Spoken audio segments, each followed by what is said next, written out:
নতুন বাংলাদেশে যোগ দিতে বিশ্ববাসীকে আহ্বান জানিয়েছেন প্রধান উপদেষ্টা ইউনূস।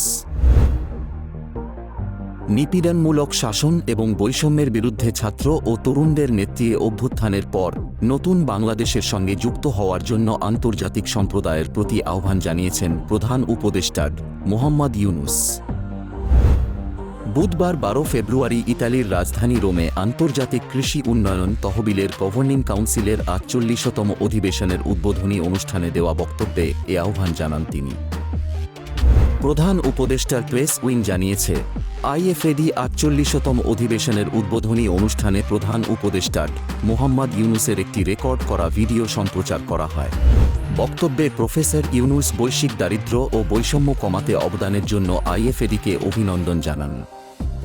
এ সময় তিনি বাংলাদেশের সঙ্গে আইএফএডি ৪ দশকের সহযোগিতা, বিশেষ করে কৃষি ও জলবায়ু খাতে সমর্থিত প্রকল্পগুলির প্রশংসা করেন, যা বিশেষ করে বাংলাদেশের গ্রামীণ মহিলাদের ক্ষমতায়ন করে। তিনি তার সামাজিক ব্যবসায়ের ধারণাকে গ্রামীণ উন্নয়নের একটি নতুন মাত্রা হিসেবে উল্লেখ করেছেন, যা একটি সৎ চক্র তৈরি করে যেখানে ব্যবসা সম্প্রদায়ের চাহিদা পূরণ করে উন্নতি লাভ করে, যার ফলে দীর্ঘমেয়াদী উন্নয়নকে উৎসাহিত করেছে। তিনি আইএফএডির প্রচেষ্টা এবং ৩.০ বিশ্বের দৃষ্টিভঙ্গির মধ্যে একটি সমান্তরাল আঁকেন, অসম্পদ ঘনত্বের মাধ্যমে শূন্য দারিদ্র্য, শূন্য বেকারত্ব এবং শূন্য নেট কার্বন নির্গমনের আহ্বান জানান। প্রধান উপদেষ্টা প্রফেসর মোহাম্মদ ইউনূস আইএফএডির নেতাদের তরুণ ও শিক্ষার্থীদের সম্পৃক্ত করার আহ্বান জানান।